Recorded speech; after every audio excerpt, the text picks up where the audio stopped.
अस्सलाम वालेकुम, मैं वकास वलाना हूँ। एक तरफ तो इलेक्शन के ऊपर तो मोहर साबित हो चुकी है, जैसे जैसे वक्त गुजर रहा है कि 8 फरवरी को ही इलेक्शन होंगे, इसमें कोई दूसरी राय बाकी नहीं रही। आज भी वजारत खजाना ने मजीद 17 अरब रुपये 40 करोड़ पे 17 अरब 40 करोड़ पे इलेक्शन कमीशन को यानी इलेक्शन के लिए जारी कर दिए हैं। टोटल 42 अरब रुपये चाहिए, पहले ही 10 अरब तकरीबन जारी कर चुके हैं, तो 27 अरब रुपया जारी हो चुका है। तो इसका मतलब है कि मोहर तो सख्त हो चुकी है और ये सुप्रीम कोर्ट का हुक्म भी था कि इसके ऊपर कोई दो राय नहीं और ना ही इसके ऊपर ज़्यादा बहस व मुबाहिसा और इसके ऊपर एम्बिग्विटी होनी चाहिए। दूसरी जानिब मौलाना फजल रहमान ने भी कहा कि पीपल्स पार्टी से तो कोई रब्ता नहीं है।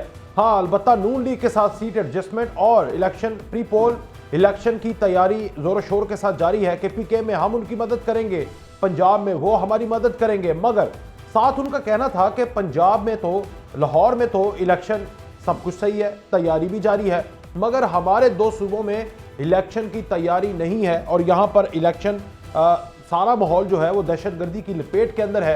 क्या दो सूबों में ना हो और एक सूबे में इलेक्शन हो सकता है? मौलाना फजल रहमान ने बड़ा सवाल उठाया।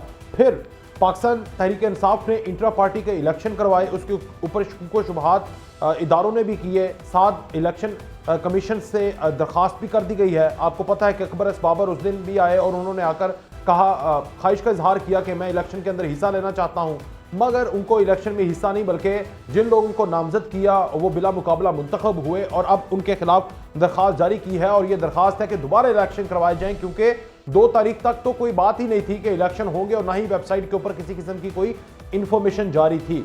फिर मुस्लिम लीग नून के ऊपर भी यह है कि पाकिस्तान मुस्लिम लीग नून अपना इलेक्शन की तैयारियां तो जोरों शोर के साथ जारी किए हुए है, मगर अपने जिस तरह आपने देखा दानियल अजीज और एहसन इकबाल का आपस में मसला हुआ, दानियल अजीज उनके खिलाफ बोलने लगे, सुलामा की कारकर्दगी के खिलाफ बोलने लगे, राना सनाउल्लाह को कहना पड़ा कि ये मसला पार्टी पॉलिसी का या हमारी जो परफॉर्मेंस है उसका नहीं बल्कि ये तो टिकट का मसला है। तो आज भी बेशतर रहनुमा पंजाब के अंदर पूरे पाकिस्तान के अंदर ऐसे हैं जो कि नज़रियाती कारकुन जो कि सालों के साथ मुस्लिम लीग नून के साथ मौजूद हैं, मगर वो नाराज़ हैं क्योंकि उनको टिकट नहीं बल्कि मिनिस्टर्स और बाकी रवायती जो इलेक्टेबल्स हैं वो अपने बेटों बेटियों रिश्तेदारों को टिकटें दिलवाने के लिए जोर और शोर जारी किए हुए हैं और कंपेन भी जारी किए हुए हैं और बहुत सारे लोग नाराज़ भी हो रहे हैं कि अगर हमें इलेक्शन में हिस्सा नहीं देना या हमें टिकट नहीं जारी करनी तो फिर हम पार्टी के साथ हो सकता है कि वो आज़ाद भी खड़े हों या पार्टी से इख्तलाफ भी कर जाएं, अलग होकर पीपल्स पार्टी या दीगर जमातों की तरफ भी जा सकता है। अली गौर बलोच साहब,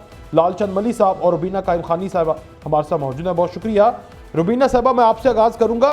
मौलाना फजल रहमान कह रहे हैं आपसे तो किसी किस्म का कोई राब्ता नहीं है, अलबत्ता नून लीग के साथ सीट एडजस्टमेंट है कि पीके में ये उनकी हेल्प करेंगे, पंजाब के अंदर नून लीग उनकी हेल्प करेगी, तो आप सिंध से बाहर तो आ ही नहीं सकते। बड़ी सियासी जमातें पीडीएम की आपस में मिलकर अगर आपको माइनस करके इलेक्शन लड़ेंगी, इलेक्शन के बाद शायद आप इनके साथ थोड़ी बहुत सीटें लेके मिल जाएंगे, लेकिन इलेक्शन से पहले आप अकेले।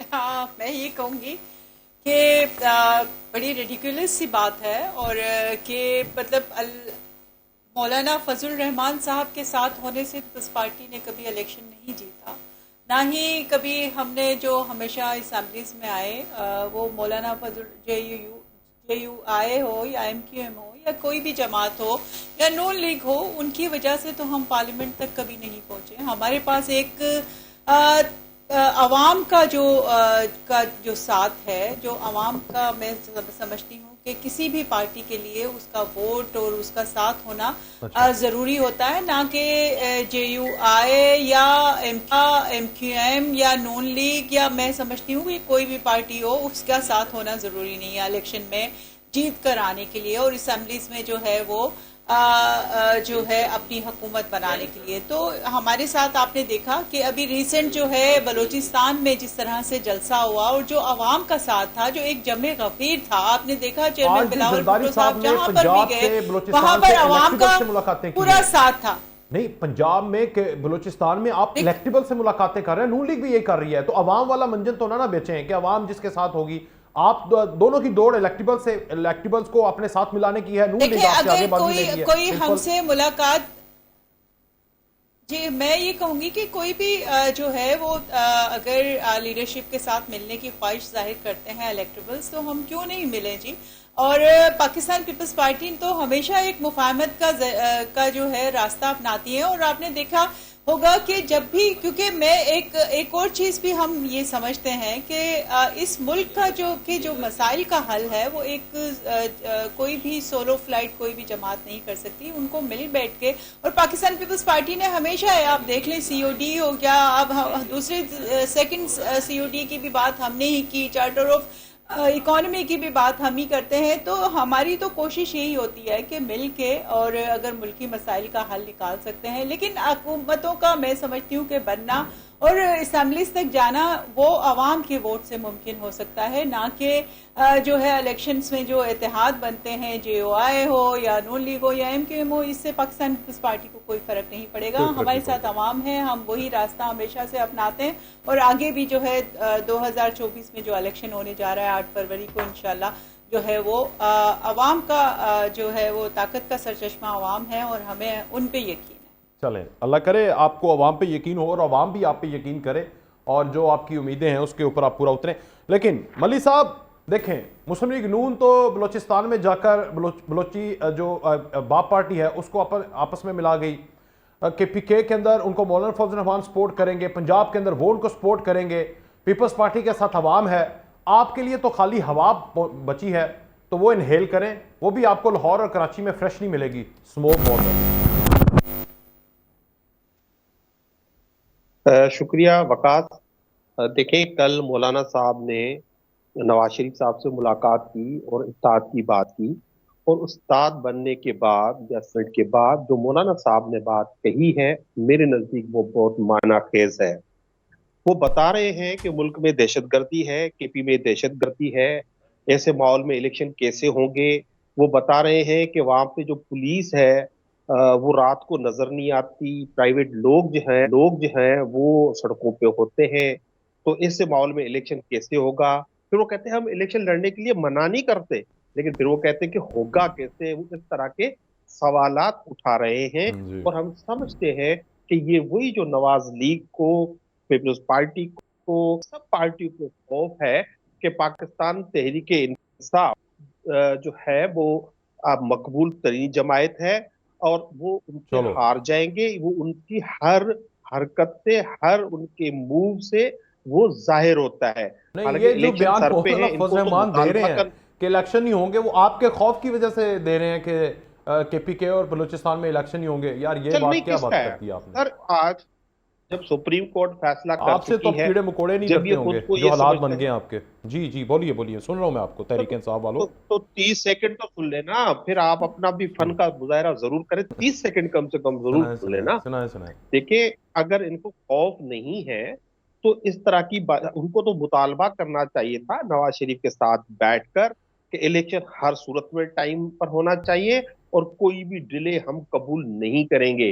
इनके इस तरह का कोई बयान नहीं आया। और जिस दहशतगर्दी की ये शिकायत कर रहे हैं, पाकिस्तान तहरीक इंसाफ की हुकूमत थी उस वक्त तक दहशतगर्दी इस तरह नहीं थी जिस तरह अभी स्पाइक कर गई है या फौरी तौर पर बढ़ गई है। और ये बढ़ती तब है जब पुलिस या कानून का लागू करने वाले जो इदारे होते हैं वो बजाय के अपनी सिक्योरिटी के काम सरअंजाम दे, वो सियासी पार्टियों को खत्म करने में, सियासी कारकुनों को गिरफ्तार करने में, सियासी एक्टिविटी रोकने में, उनके अगर जमीन ये चीजें लगाई जाएंगी तो इस तरह के इश्यूज आते हैं। तो हमें इन इत्तेहादों से कोई परवाह नहीं है। हमारा सिर्फ एक मुतालबा है कि लेवल प्लेइंग फील्ड दीजिए, इलेक्शन लड़े और ये फैसला अवाम पे छोड़े। आप अपना बयानिया लेकर अवाम में जाएं, हम अपना बयानिया लेके अवाम में जाते हैं। फैसला पाकिस्तान की अवाम को करने दें कि किसके साथ ज्यादती हुई थी, किसके साथ हुई है, किसके साथ नहीं हुई है, और उस पाकिस्तान की आवाम से बेहतर कोई अली गौर बलोच साहब भी आ गए। बहुत शुक्रिया अली भाई, बहुत देर कर दी मेहरबा आते आते। अली भाई, पीपल्स पार्टी का मुकाबला आप इसलिए नहीं कर सकते, उनके साथ अवाम है।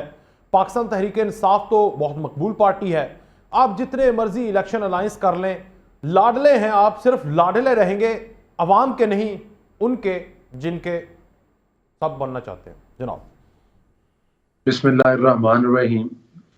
शुक्रिया वकास। जाहिर है मैंने दोनों कोलीग्स की बातें सुनी है और आपके सवाल भी जो है वो बड़ा रेलिवेंट है।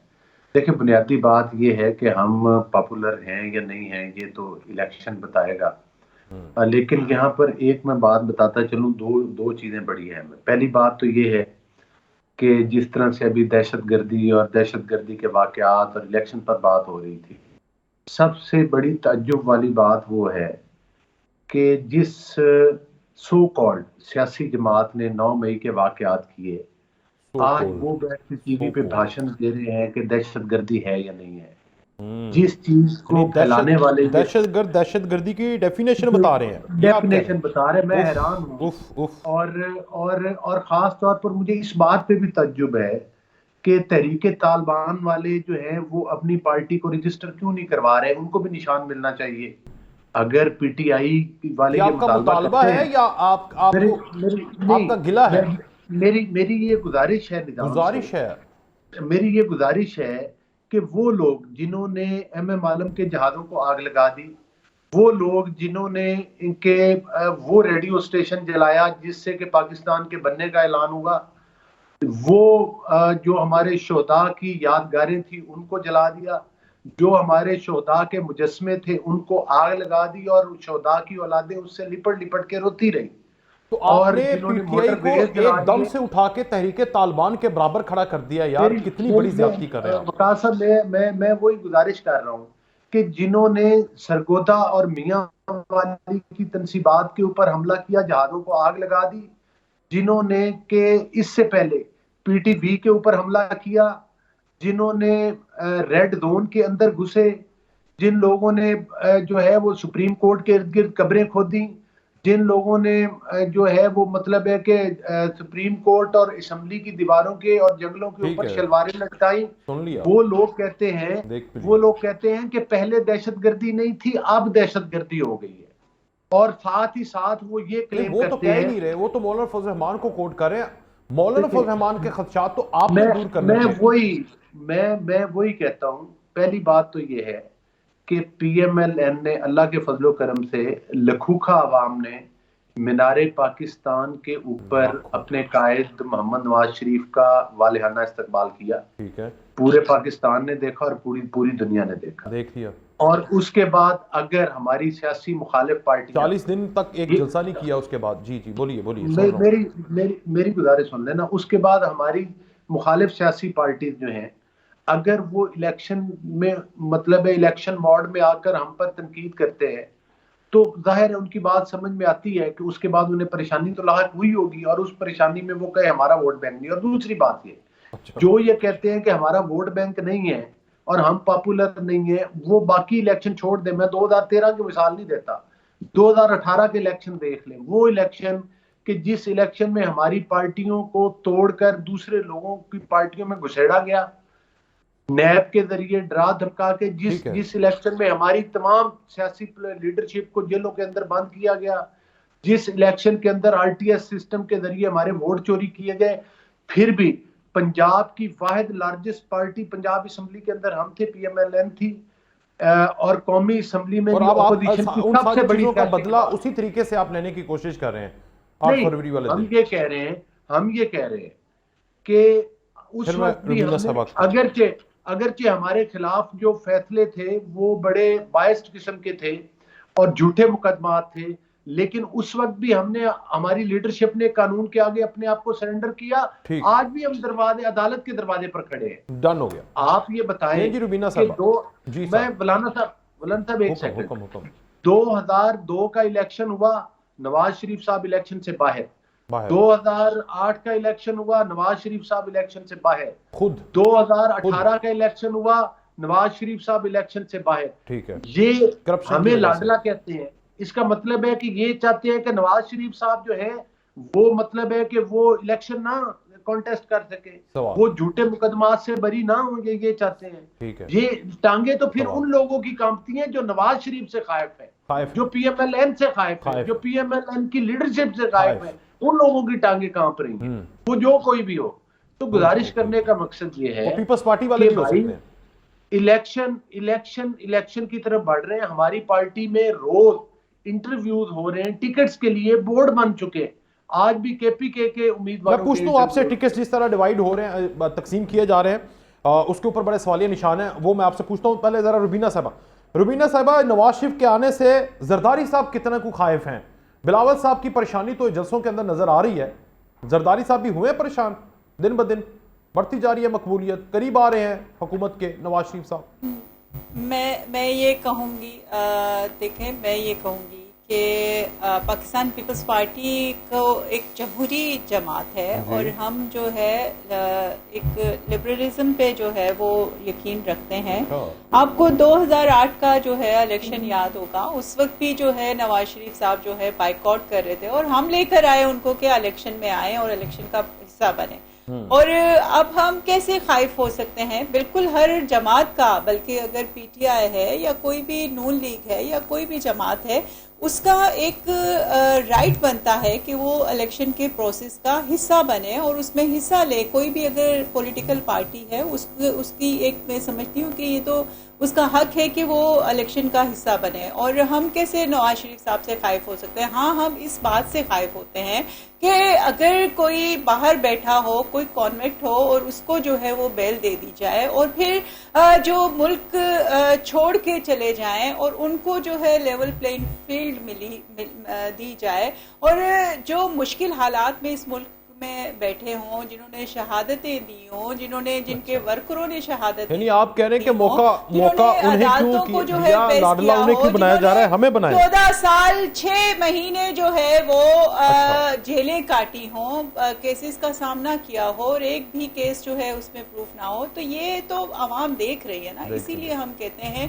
कि ताकत का सरचश्मा आवाम है और पाकिस्तान पीपल्स पार्टी को अगर असेंबलीज तक और ऐवानों तक जब भी किसी ने पहुंचाया है तो वो आवाम ने पहुंचाया। हम चोर दरवाजे से नहीं आए, हम डील करके नहीं आए, ना ही हम किसी के इलेक्शन में प्रोसेस बनने से खाइफ होते हैं। वो बिल्कुल हर जमात का एक जमहूरी हक है उसको इलेक्शन लड़ने का और कोई भी जमात का लीडर हो उसको इस मुल्क में रहना चाहिए, हर हालात में जो है डट के मुकाबला करना चाहिए।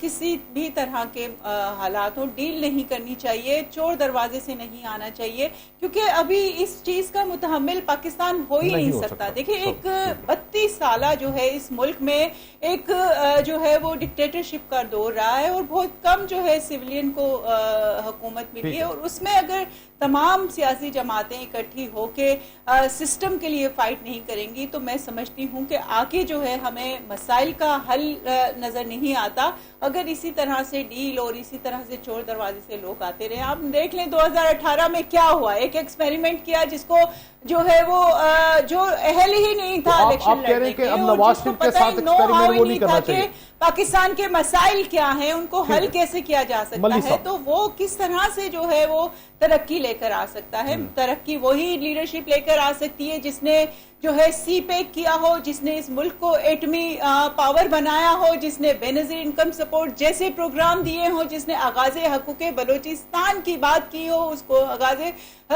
हकूक़े बलोचिस्तान में जो है वो एक बड़ा पैकेज जो है वो दिया हो। तो आप देखें जो महरूमियों के शिकार जो सूबे हैं उनकी जो बात करेगी वही लीडरशिप है, वही पाकिस्तान के लिए बेहतर सोच सकती है। और हम यही बात कहते हैं कि आवाम हमें समझती है और हम आवाम की बात करते हैं और हम उसके ऊपर डिलीवरेंस भी करते हैं और ना सिर्फ बातें करें।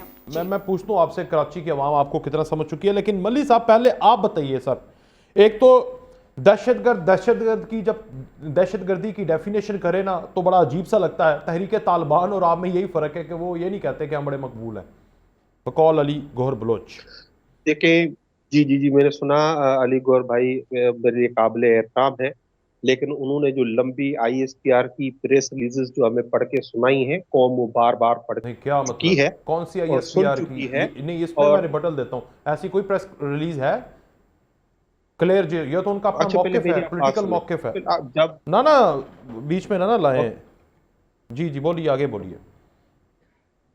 देखें, आपको भी लॉयल्टी शो करनी है, मैं भी मजम्मत करता हूँ, इसमें कोई शक है यार, तो जरा बात तो करने दे। जब बात मुकम्मल नहीं होगी तो आप मेरी बात, जब बात 30 सेकंड तो कम से कम वकास दिया करें ना, 30 सेकंड तो कम से कम मेरा हक है। जी तो जो उन्होंने कहा तो वो प्रेस रिलीज की सूरत में छप चुका है पाकिस्तान तहरीक इंसाफ, उसके चेयरमैन, मुझ समेत सबने 9 मई के वाकयात की मजम्मत की है। ठीक है, एक होगी। वो पाकिस्तान तहरीक इंसाफ के खिलाफ भी साजिश थी, वो इदारों के खिलाफ भी साजिश थी, और इसमें यही पार्टियां मुलविस थी। इसीलिए आज भी जो हमारे सुप्रीम कोर्ट में दरख्वास्तें थी कि इसकी एक जुडिशियल इंक्वायरी कराई जाए, लेकिन आज तक वो इंक्वायरी नहीं हुई। ठीक है, मेरी बहन ने कहा सवाल 2018, देखिए 2018 आज भी नेशनल अकाउंट्स कमेटी आपकी कहती है, आज जो कल या परसों जो छपी है रिपोर्ट, कि पाकिस्तान तहरीक इंसाफ की हुकूमत में 6.17 के फीसद जीडीपी ग्रोथ आ रही थी। इनकी हुकूमत में वो माइनस में चली गई। अब हमें तो छोड़े, इनके गले पड़े हुए हैं जो इनको बता रहे हैं कि आपने मईशत की तबाही की। पाकिस्तान तहरीक इंसाफ ने कोरोना के बावजूद मईशत को संभाल लिया था, और ये जो बड़े जमहूरी पसंद लोग जो हैं, ये हमें बताते हैं, ये तो इनका कच्चा चिट्ठा जो है वो तो खोल दिया है जनरल बाजवा ने, अख्तर मेंगल ने, कि किस तरह इन्होंने साजिश की, एक जमहूरी हुकूमत के खिलाफ एक साजिश का हिस्सा बने, और पाकिस्तान तहरीक इंसाफ के हुकूमत हटाने के लिए इन्होंने जो किरदार अदा किया वो इस कौम से ढका छुपा नहीं है। अच्छा हम जी। बार बार ये बात कर रहे हैं। अच्छा, इनका मकसद ये भी है कि इनको दहशतगर्द करार देते, ये इलेक्शन में ना आए। उसकी वजह एक है, इनके दिल डरते हैं की आपसे। बात यह है कि इनको पता है कि अगर हम्म। पीटीआई अगर होगी तो ये नहीं आ सकते। अच्छा, इसलिए ज्यादा इनका ये डरता कौन है, मुतालबा है पीपल्स इनको पार्टी वाले या नून दहशतगर्द लीग करार वाले? दे। ज्यादा आपसे कौन डरता है, ये बताएं ना आज मुझे। ज्यादा कौन डरता है आपकी पॉपुलैरिटी से, पीपल्स पार्टी या सर नून? मुझे सर मुझे कहने की जरूरत नहीं है। आप जितने भी सर्वेज, वो डिजिटल हो, वो प्रिंट मीडिया ने की है, वो सारे सर्वेज देख लें। बल्कि पीपल्स पार्टी के जो साबिका गवर्नर हैं और साउथ के जो सदर हैं इनके, अहमद महमूद साहब, मखदूम साहब, उन्होंने एक वीडियो जो उनकी आई है उसको खुद कह रहे हैं कि पीटीआई 70% पॉपुलैरिटी पर है, बाकी सब जमायतें मिलाकर 30% पे खड़ी हैं। तो उससे आप बखूबी अंदाजा लगा सकते हैं। हम ये ना सिर्फ ये कह रहे हैं, हम सिर्फ ये कह रहे हैं कि सबको एक लेवल प्लेइंग फील्ड मिलना चाहिए। ये ठीक है बहाना जो बना के कि अली इसको भाई, दहशतगर्द करके हटा दे, इनको उधर हटा, ये बहाने खत्म करने चाहिए। अली साहब मुकाबले जवाब के लिए तैयार हो, किसी लें। के हाथ आंखें लें पैर जी अली बंद भाई, कर बताइए। मुकाबले की आप बातें जवाब करने मिल से गया आपको? फजूल है। फिर मैंने ब्रेक लेनी, बताएं जी अली साहब।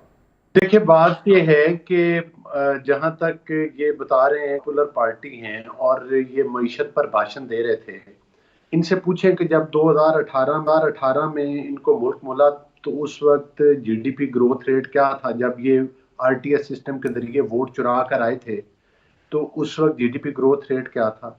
इनसे पूछें कि उस वक्त महंगाई की शरह क्या थी, 4% पर थी। उस वक्त इनसे पूछें कि चीनी का रेट क्या था, 40 रुपए किलो था। उस वक्त इनसे पूछें कि यूनिट बिजली का, जबकि लोड शेडिंग का खात्मा किया गया, और इसी चीज का 2013 में हम वादा करके आए थे, और ना सिर्फ लोड शेडिंग का खात्मा किया बल्कि 5 रुपए यूनिट तक लोगों को जो है वो बिजली फराहम की। फिर इनसे पूछे कि सी पैक का प्रोजेक्ट कौन लेकर आया था जिसको इन्होंने अपने दौर में आकर बंद किया। फिर इनसे पूछे कि जब इन्होंने धरने दिए थे तो किस तरह से चाइना के प्रेसिडेंट का 1 साल तक जो है उसका विजिट डिले हो गया था। फिर इनसे पूछे कि वो किस पार्टी का साबका वजीर खजाना था जिसने अपने सूबाई वज़ीर खजाना को हदायत देते हुए ऑडियो लीक हो गई थी कि भाई आप आईएमएफ को लेटर ना लिखें और उनको बल्कि ये लिखें कि भाई आप इस पाकिस्तान को कर्जे ना दें। ये तो पाकिस्तान दुश्मनी में इन्होंने कोई कसर नहीं उठा के रखीगी। महंगाई की शरह इनके दौर में बढ़ी, पाकिस्तान की मईशत की तबाही इनके दौर में हुई, और जाती दफा ये कह कर गए कि हम तो माइंस बिछा के जा रहे हैं, बारूदी सुरंगें बिछा के जा रहे हैं। ठीक है आईएमएफ के साथ भयानक शराइत के ऊपर कर्जे पाकिस्तान की तारीख के सबसे बड़े किस पार्टी ने लिए? इनसे पूछे कि उन कर्जों को लेने के बाद हड़प क्यों किया? ठीक है इनसे पूछे कि उसके बाद जाती दफा उसी अपने ही हाथों से साइन किए हुए जो थे मुआहदे उनको सोपताज करके गए, और फिर ये कहते हैं आपसे कि कुछ ना जनाब ये पूछे आए हैं तो महंगाई बढ़ गई। वो 16 माह का उस आपसे हुकूमत ने जी फिर जी उस हुकूमत ने उस एग्रीमेंट को जिसको कोई ये तहस नहस करके गए थे उसको दोबारा से किया, और जाहिर है कि वो जो भयानक शराइत पर किए थे, महंगाई तो उस वजह से बढ़ी थी। हमें अगर अब इंशाल्लाह मैंडेट मिलेगा और इंशाल्लाह। अल्लाह के अच्छा फजलो जी। करम से आए तो हम जिस तरह से 13 से लेकर 18 तक हमारी कारकर्दगी थी, अच्छा। हमारी पार्टी की उससे बेहतर कारकर्दगी होगी। और इनको अच्छी तरह से पता है, जिन लोगों ने उस्मान बुज़दार नहीं, और मुझे मुझे बुशरा एक अली भाई बीबी खुलिया बता और देना किस तरह होगी। अब 2013 से 17 को तो आप बार बार करते हैं, 2022 से 2023 को नहीं रिपीट करते। अगर आप लोगों ने मौलाना फजल रहमान को भी मिला लेना है और एक्सपेक्टेड है कि अगर आपकी हुकूमत आई तो पीपल्स पार्टी को भी आप वेलकम करेंगे क्योंकि आपकी तरफ से दरवाजे खुले हुए हैं, तो ये सारे अगर मिलकर फिर बैठ जाएंगे तो आवाम को किस तरह बताएंगे कि 2022 और 23 के से मुख्तलिफ हम कर देंगे। हालात तो 2022-23 से भी ज्यादा वर्ष होते जा रहे हैं, 2024 में इससे भी ज्यादा वर्ष हो जाएंगे इलेक्शन के बाद। तो किस तरह आप ये कहते हैं, क्या नया क्या होगा? देखें, विकास, बहुत बड़े चैलेंजेस थे 2013 में। 24-24 घंटे की लोड शेडिंग थी। ओए होए। और आपको पता है कि मतलब है, कोई सी पैक जैसा प्रोजेक्ट नहीं आया था पाकिस्तान में, इन्वेस्टमेंट नहीं आ रही थी पाकिस्तान में। जो है मतलब है कि इंडस्ट्री पाकिस्तान की बंद हो चुकी थी, बिजली मुयसर नहीं थी, गैस मुयसर नहीं थी, महंगाई की शरह ज़्यादा थी। लेकिन इन दहशत गर्दी किस तरह थी, ज़रबे अज़ब जैसी मशकें हुई। तो मैं समझता हूँ कि पाकिस्तान की तारीख में वो सुनहरी दौर है जो 2013 से 2018 तक का था। बड़े बड़े चैलेंजेस पर काबू पाया। ठीक है। जाहिर है, एक साल की वो हुकूमत जिसको तबाहशुदा मईशत मिली हो, चले मैं एक उसको छोटी सी ब्रेक मुल्क में लूंगा। संभालना ही बहुत काफी था। अब अगर 5 साल का मैंडेट लेकर जो भी हुकूमत आएगी, लेकिन साथ ही साथ अगर इत्तेहाद भी बनते तो इत्तेहाद बनते रहते हैं। लेकिन इन 5 सालों के अंदर इंशाल्लाह पाकिस्तान की मईशत को बेहतर किया जाएगा। सिर्फ सवाल ये है कि वो वोट चोर जो 13 में वोट चुराकर पाकिस्तान की हुकूमत के ऊपर मुसल्लत किए गए थे, अगर इस तरह 18 के में। तजर्बात दोबारा ना किए गए, ठीक है, इस तरह के 13 में नहीं, दहशत 18 गर्दों में। से अगर पाकिस्तान को छुटकारा मिल गया, चलो मैं एक इस छोटी तरह सी के ब्रेक लेता हूं, ब्रेक के बाद करप्ट हम रुबीना साहबा से भी पूछेंगे। एक तो पार्टी की टिकट्स किस तरह तकसीम की जा रही है पीपल्स पार्टी में, और दूसरा इस सारे सिनेरियो के अंदर क्या कोई मफाहमत की पॉलिसी और जिसमें नेशनल डायलॉग की बात की जा रही थी वो फिर खामोश हो चुके हैं, क्या इस तरह की दोबारा से बात हो सकती है और पीपल्स पार्टी के लिए गुंजाइश पैदा हो सकती है, मतलब प्री इलेक्शन? ब्रेक के बाद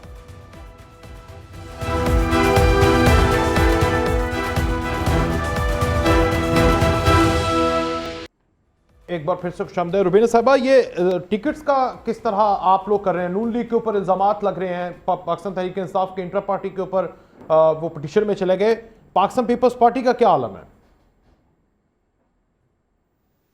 पाकिस्तान पीपल्स पार्टी जिस तरह से एक अभी पार्टी जो है वो मीटिंग्स चल रही हैं और इंशाल्लाह वही जो डिज़र्व करते हैं, जो कैंडिडेट्स जिनकी जो अपने अपने हलकों में एक पोजीशन है, वोटर्स हैं जिनके, वो ज़रूर जो है वो उनको ही जो है प्रायोरिटी पे रखा जाएगा। जिनकी एक वो पूरा एक सीवी होती है, क्राइटेरिया होता है कि पार्टी के साथ किसकी कितनी लॉयल्टी रही है, वो सब चेक किया जाता है और फिर वो वोट जो है वो एक फैसला करता है। और इंशाल्लाह आप देखेंगे कि इंसाफ पे जो है टिकटें जो हैं वो तकसीम होंगी, क्योंकि पाकिस्तान पीपल्स पार्टी एक जमहूरी जमात है और हमने अपने जो है वो जो है तमाम जो भी डिज़र्व करता है उसको टिकट्स मिलेंगी। और इंशाल्लाह आप देखेंगे कि जैसे पहले मिसालें हमने कायम की हैं वो अभी भी इसी तरह से हो।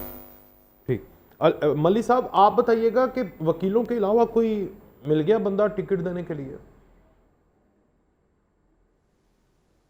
वकास, देखें, पाकिस्तान तहरीक इंसाफ के पास जो जब उन्होंने पंजाब में टिकट डिस्ट्रीब्यूट किए थे खान साहब ने, तब हर हल्के में मल्टीपल नंबर ऑफ कैंडिडेट्स थे वो मौजूद हैं। और उसके अलावा हमारी पार्टी में से कोई 100% की पार्टी लोग छोड़ नहीं गए। मैं समझता हूँ हार्डली कोई वो टिकट होल्डर जो 15 से 20% वो है, उन्होंने पार्टी को उनसे पार्टी छोड़ने के ऐलान करवाए गए हैं। तो आप ये फिक्र ना करें, वकील भी होंगे, पाकिस्तान तहरीक इंसाफ के डायहार्ड कारकुनान भी होंगे, टाइगर्स भी होंगी, टाइग्रेसेस भी होंगी और मुकाबला करेंगे। अच्छा, कितने हर सीट पे होंगे, पूरे पाकिस्तान में होंगे, और ये कब तक अनाउंस हो जाएंगे?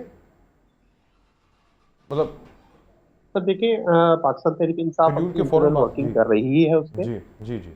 की इंटरनल वर्क कर रही है। हमें पहले भी खदशात थे, वो आज भी वो खदशात मौजूद है। ठीक है। बल्कि मैं ये नहीं, इसकी मीडिया भी तायद करता है कि पाकिस्तान इंसाफ के हर वो कारकुन जो सामने आता है उसको उठा लिया जाता है या उनको पॉलिटिकल एक्टिविटी नहीं करने दी जाती।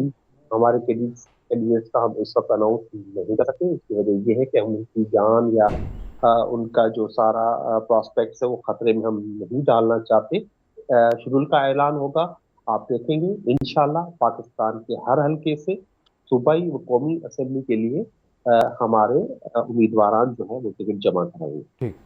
ले अली भाई, आपका बताइएगा। एक तो अब लोग बड़ा इतराज़ कर रहे हैं कि एक तो ख़ानदानी पार्टी है, या तो आप शरीफ ख़ानदान से बाहर नहीं निकलते, या फिर जो आपके कुछ बुर्ज हैं पंजाब के KPK के, सिंध के, बलूचिस्तान के, चले सिंध में उस तरह नहीं, वो भी अपने ख़ानदानों से बाहर नहीं निकलते। बड़े लोगों को नाराज़ कर दिया आपने। सवाल फिर मैं आगे बात करता हूँ।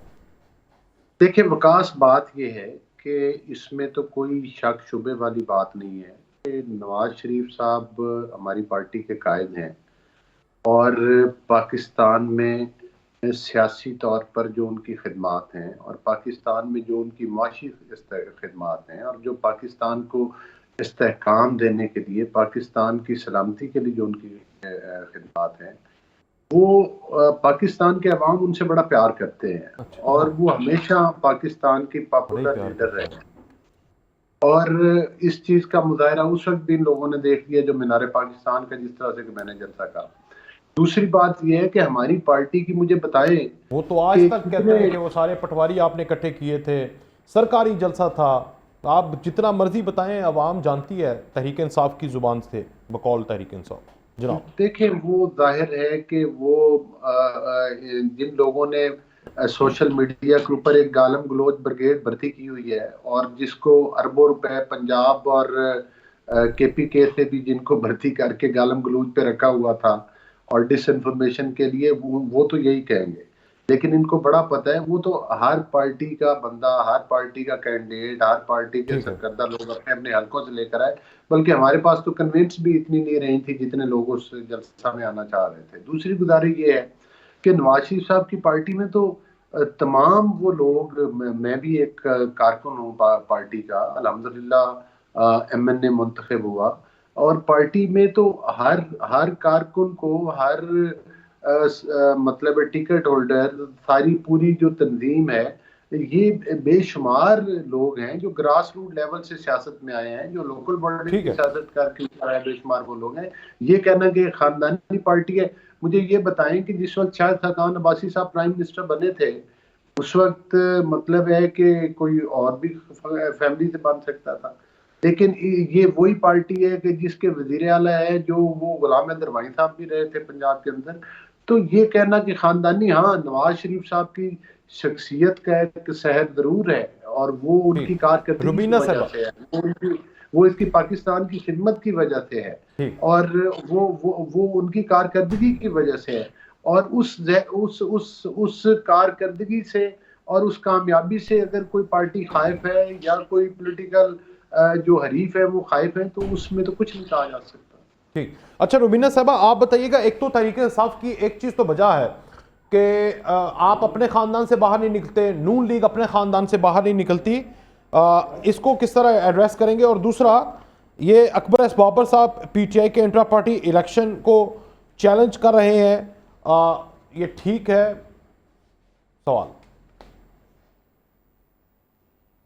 देखिए, मैं ये कहूँगी कि पाकिस्तान पीपल्स पार्टी की लीडरशिप ने जो है बड़ी कुर्बानियाँ दी हैं, और आप ये ही नहीं कह सकते कि सिर्फ़ और सिर्फ जो है एक पाकिस्तान पीपल्स पार्टी को ये आप नहीं कह सकते कि सिर्फ जो है वो एक ख़ानदानी पार्टी है या मतलब नस्ल दर नस्ल चली आ रही है।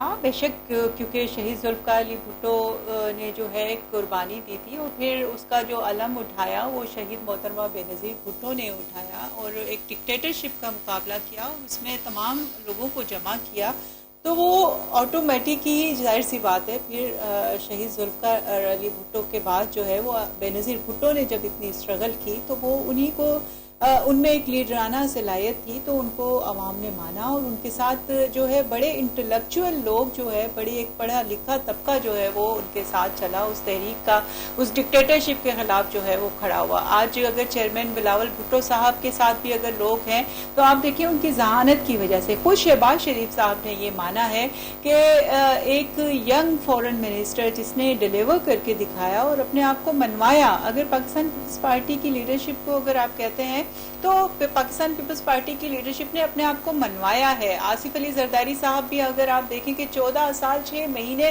जो इतनी बड़ी कुर्बानी जो है शहीद मोहतरमा बेनज़ीर भुट्टो के शोहर होने के नाते मैं समझती हूँ कोई भी इतना ज़्यादा नहीं निभा सकता था और ना ही चल सकता था, और अगर उनकी जगह कोई और होता तो मैं समझती हूँ कि इतनी कुर्बानी पाकिस्तान पीपल्स पार्टी के लिए नहीं देता।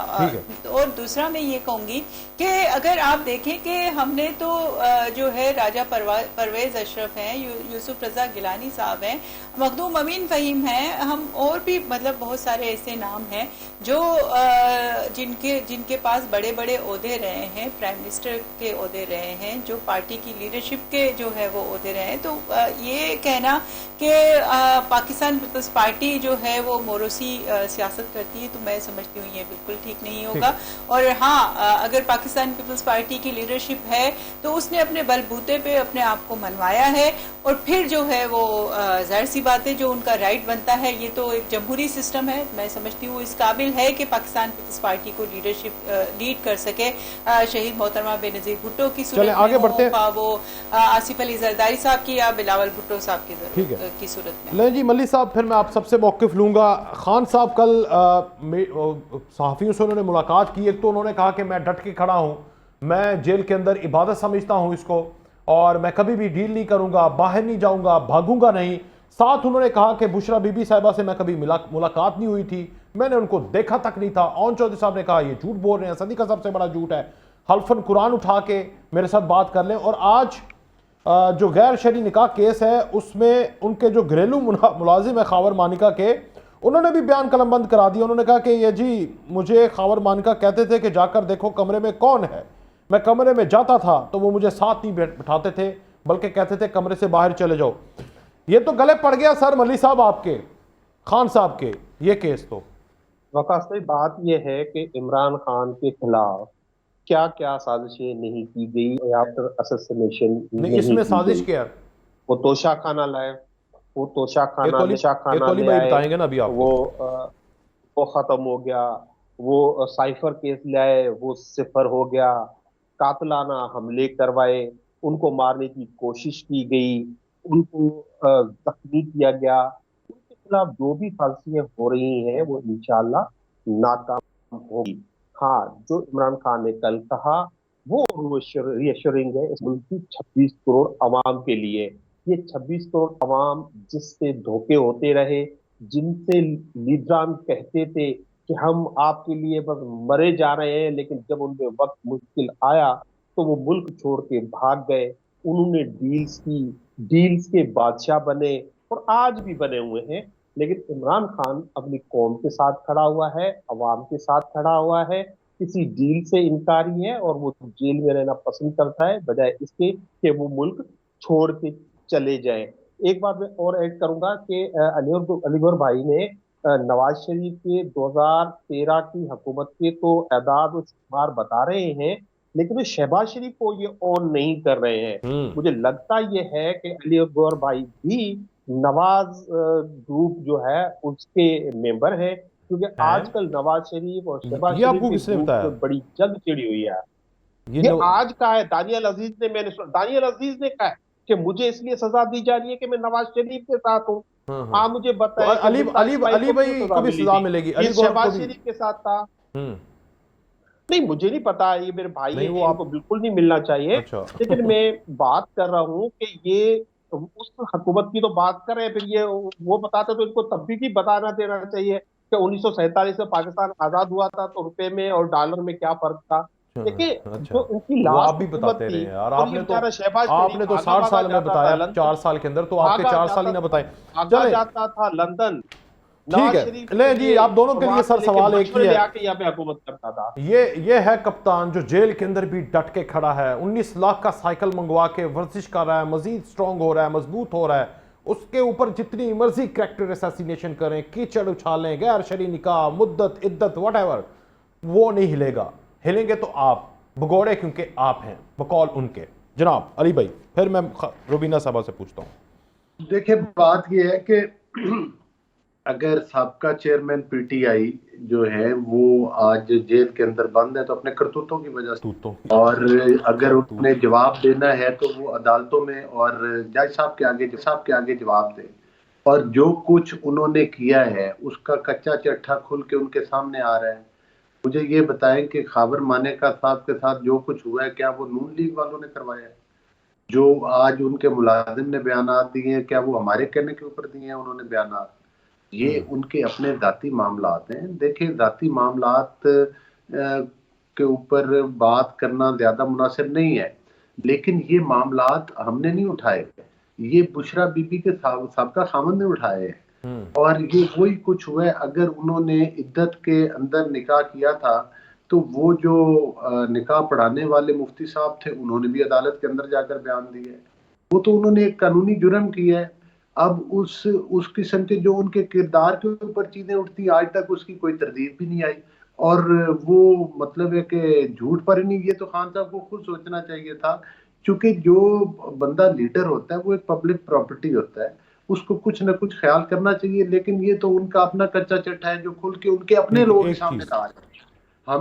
हमने कोई उन पर इल्जाम नहीं लगाया, ये उनके अपने लोग हैं जो उनका कच्चा चट्टा बता रहे हैं। जहां तक जिस तरह के वो दहशतगर्दी की कार्रवाइयों में मुलव्वस थे, आप वो सियालकोट से उस्मान डार साहब देख लें, आप सदाकत अब्बासी देख लें, आप फरक हबीब देख लें, ये उन्हीं के लोग थे। और तो आप इस चीज का क्रेडिट लालचंद मलिक को तो देंगे ना कि आज भी वो खड़े हुए हैं, ना वो उस्मान डार बने हैं, ना वो सदाकत अब्बासी। नहीं, मैं समझता हूँ कि मल्ली साहब शरीफ आदमी है। इनको किसी दहशतगर्द तंजीम में खड़ा हुआ देखकर मुझे कोई खुशी नहीं हो रही।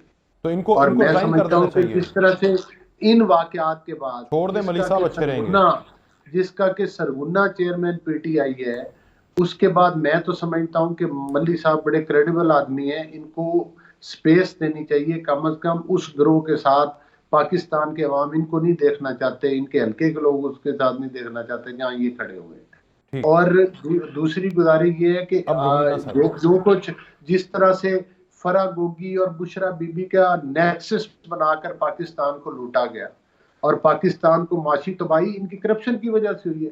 करप्शन के बड़े बड़े स्कैंडल्स बने। आज जो लोग पीटीआई को एक सियासी पार्टी समझते थे, जब उन्होंने देखा कि ये तो दहशतगर्दी पर उतर है, तो वो लोग अलग हो गए इनसे। सियासी इख्तलाफ अपनी जगह पर, तहरीके इस्तेकाम ने या बाकी पार्टीज में जो लोग गए हैं तो वो इसीलिए अलग होकर गए ना। एक तो जाहिर है काफी सारे लोगों को घेर कर दाना डाल के उधर भेजा गया था। जाहिर है जब वो क्या कहते हैं कि टाकियों वाली गेंद जो है वो खुली है तो कोई टाकी उधर गिर गई है, कोई टाकी उधर गिर गई है। तो ये अब टाकियां बिखर रही हैं इनकी।